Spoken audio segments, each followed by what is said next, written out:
नमस्कार, स्वागत है आप सभी का। आप देख रहे हैं न्यूज़ 18 इंडिया। मैं हूं आपके साथ कृतिका सिंह। दोनों देशों के बीच यानी कि रूस और यूक्रेन के बीच में महायुद्ध लगातार जारी है और इस महायुद्ध के बीच में पावर प्लांट पर अटैक किया गया है, न्यूक्लियर पावर प्लांट पर अटैक किया गया है, जिसके बाद तस्वीरें बेहद भयानक होती हुई नजर आ रही है। और इसके साथ ही एक बड़ी खबर आपको बता दें जो कि यूक्रेन से निकलकर सामने आ रही है। यूक्रेन के शहर गोस्तोमेल में भीषण जंग हुई है। सड़कों पर रूस के सैनिक के शव बिखरते हुए नजर आए और बड़ी खबर आपकी टेलीविजन स्क्रीन पर 251 रूसी टैंक नष्ट करने का दावा इस वक्त किया गया है।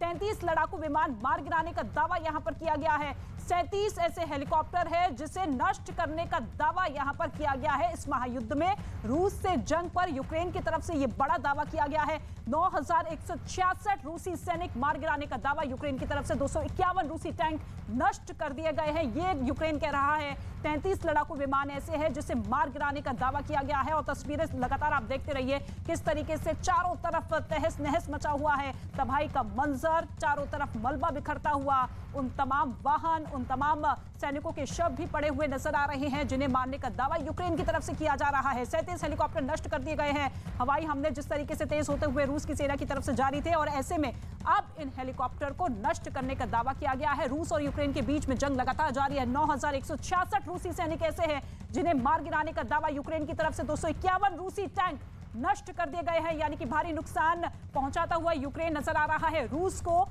पर कई तरह के प्रतिबंध लगा दिए गए हैं। 38 ऐसे देश हैं जिन्होंने एयर स्पेस बंद कर दिया है रूस के विमानों को लेकर, लेकिन इसका कोई असर रूस पर नजर नहीं आ रहा है। रूस की सेना अभी भी पूरी इंटेंसिटी के साथ आगे बढ़ती हुई नजर आ रही है और अब सवाल यही है कि राजधानी कीव पर आखिर कब रूस की सेना कब्जा कर सकती है, क्योंकि घेरेबंदी पिछले कई दिनों से लगातार जारी है। 64 किलोमीटर का वो रूसी विमानों का काफिला भी आपने देखा, सैनिकों का काफिला भी देखा जो कि चारों तरफ से घेरता हुआ नजर आया। और एक और बड़ी खबर, भीषण जंग को लेकर रूस की सेना को भारी नुकसान पहुंचा है जो दावा यूक्रेन की तरफ से किया जा रहा है। महायुद्ध ब्रेकिंग के जरिए बड़ा अपडेट, यूक्रेन के गोस्तोमेल में यह भीषण जंग दिखाई दे रही है और रूस की सेना को भारी नुकसान पहुंचा है। ये तस्वीर आप देखिए, ये तस्वीर बेहद ही भयानक, डराने वाली, विचलित कर देने वाली तस्वीर है और इसी वजह से ये तस्वीर हम आपको ब्लर करके दिखा रहे हैं क्योंकि कई सैनिकों को शव जो है इधर उधर पड़े हुए नजर आ रही हैं, जो कि यूक्रेन की सेना दावा कर रही है कि हमने भारी नुकसान इस वक्त रूस को पहुंचाया है और शहर में भीषण जंग लगातार जारी है जिसकी तस्वीरें इस वक्त आपकी टेलीविजन स्क्रीन पर। और इसके साथ ही एक और बड़ी खबर आपको बता दें, रूस के कब्जे में खेरसोन शहर, खाने के लिए वहां पर लंबी कतारें दिखाई दी है क्योंकि खेरसोन पर जहां पर कब्जा होने का दावा रूस की तरफ से किया गया है और ऐसे में ये बड़ी खबर मिल रही है खेरसोन शहर से जहां पर रूस का कब्जा है कि खाने के लिए लंबी कतारें वहां पर लोगों की नजर आ रही है। सड़क पर आप देखिए किस तरीके से लोगों की भारी भीड़ नजर आ रही है। डिपार्टमेंटल स्टोर के बाहर लोगों की ये लंबी लंबी कतारें, खाने पीने के नौबत इस कदर वहां पर बढ़ती हुई नजर आ रही है कि किसी को कुछ मिलता हुआ नजर नहीं आ रहा है क्योंकि कई डिपार्टमेंटल स्टोर्स को तबाह रूस की सेना की तरफ से किया जा चुका है और अब खेरसोन में ये लंबी लंबी कतारें लोगों की नजर आ रही है, जिसके बाद अब देखिए संकट किस तरीके से गहराता हुआ।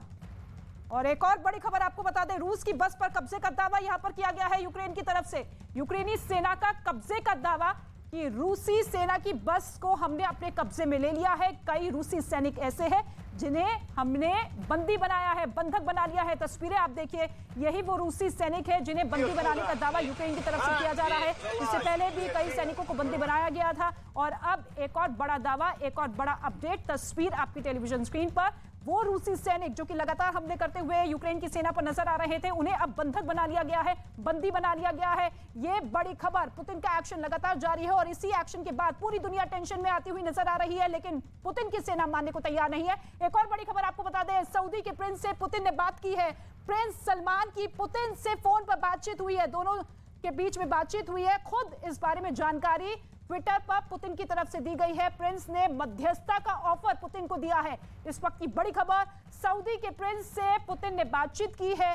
प्रिंस सलमान की पुतिन से फोन पर बातचीत हुई है, दोनों देशों के बीच में आप देखिए बातचीत हुई है और इस बातचीत का जिक्र खुद पुतिन की तरफ से किया गया है। ट्वीट के जरिए उन्होंने कहा कि मध्यस्थता का ऑफर दिया गया है सऊदी के प्रिंस की तरफ से और ऐसे में क्या मध्यस्थता का ऑफर एक्सेप्ट करते हैं पुतिन? क्या इस बातचीत के जरिए कोई सुलह होती हुई नजर आती है? क्योंकि कई ऐसे देश हैं जो कि इस वक्त चाहते हैं कि किसी भी तरीके से, किसी भी कीमत पर यह महायुद्ध यहीं पर रुक जाए, समाप्त हो जाए, चाहे वो शर्तों के आधार पर हो या बातचीत की मेज पर आकर दोनों देशों के अध्यक्षों की बातचीत को लेकर हो। लेकिन अभी फिलहाल ये बड़ा अपडेट। तो इसके साथ ही आपने देखा कि खार्किव में किस तरीके के हालात बने हुए हैं और इसके साथ ही एक और बड़ा अपडेट आपको बता दें, यूक्रेन के शहर ओक्तिर्का से बड़ी खबर सामने आ रही है, जहां शहर के बिजली स्टेशन को रूस की सेना ने पूरी तरीके से तबाह कर दिया है। हवाई हमले लगातार जारी है, सिलसिलेवार तरीके से लगातार रूस की सेना आगे बढ़ती हुई नजर आ रही है और अब ओक्तिर्का शहर में रूस का हमला इस वक्त दिखाई दिया है। लड़ाकू विमान ने बिजली स्टेशन को उड़ा दिया है। यही वो स्टेशन है जहां से कई शहरों तक बिजली सप्लाई हुआ करती थी, बिजली पहुंचती थी, लेकिन अब इसी स्टेशन को टारगेट करते हुए हमला यहां पर किया गया है। पूरी तरीके से बिजली स्टेशन तहस नहस होता हुआ तबाह पूरी तरीके से स्टेशन हो चुका है और ऐसे में बिजली, खाने पीने और पानी का संकट अब गहराता हुआ नजर आ रहा है। लोगों की लंबी लंबी कतारें नजर आ रही है कि किसी भी तरीके से कुछ खाने को मिल जाए, लेकिन आप देखिए किस तरीके का मंजर वहां पर है। क्या कुछ लोगों पर बीत रही होगी जब खाने पीने की चीज वहां पर नहीं है, बिजली पानी नहीं है और दूसरी तरफ बमबारी, गोलीबारी हर वक्त हो रही है, मिसाइल अटैक वहां पर हो रहे हैं। लेकिन इसके बावजूद यूक्रेन की सेना, यूक्रेन की जनता डटकर सामना करती हुई रूस का। और इस वक्त एक और बड़ी खबर आपको बता दें, न्यूक्लियर प्लांट पर रूस ने कब्जा कर लिया है। ये बड़ा दावा रूस की तरफ से किया जा रहा है। जापोरिजिया न्यूक्लियर पावर प्लांट पर रूस ने कब्जा किया है। न्यूक्लियर प्लांट पर रूस की सेना इस वक्त कब्जा कर चुकी है। वहां पर गोलीबारी भी की गई, जिसकी वजह से इस न्यूक्लियर प्लांट पर वहां पर आग लगती हुई नजर आई। तस्वीर आप देखिए, न्यूक्लियर पावर प्लांट जहां पर पहले गोलीबारी वहां पर रूस की सेना की तरफ से की गई और फिर वहां पर आग की लपटें किस तरीके से नजर आ रही है। हालांकि इस आग को बुझाने के लिए दमकल की गाड़ियां वहां पर मौजूद है और कोशिश यही है कि जल्द से जल्द इस आग पर काबू पा लिया जाए, क्योंकि कभी भी किसी भी वक्त वहां पर अगर भीषण विस्फोट हुआ, ब्लास्ट हुआ, तो ऐसे में कई देश इसकी चपेट में आएंगे। और अब प्राथमिकता यही है कि न्यूक्लियर पावर प्लांट पर जो बमबारी और गोलीबारी के बाद जो आग वहां पर धधकती हुई नजर आई, उससे पहले कंट्रोल कर लिया जाए। एक और बड़ी खबर आपको बता दें, यूएनएससी सदस्यों के साथ पुतिन की बैठक। इस वक्त पुतिन ने यूएनएससी सदस्यों के साथ बैठक की है। पुतिन ने इस बैठक को लेकर ट्वीट कर जानकारी दी है कि बैठक हुई है यूएनएससी सदस्यों के साथ।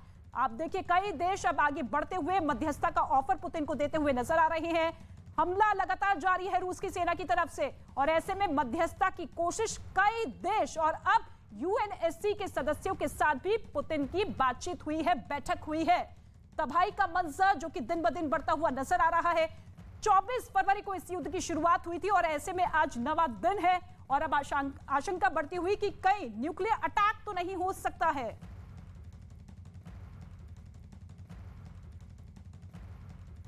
तो जापोरिजिया न्यूक्लियर प्लांट के हमले पर यूक्रेन के राष्ट्रपति ज़ेलेंस्की ने बड़ा बयान दिया है। ज़ेलेंस्की ने यह कहा है कि मानव इतिहास में पहली बार ऐसा हुआ है कि जब दुनिया के किसी भी देश ने परमाणु ऊर्जा इकाइयों पर गोलीबारी की है।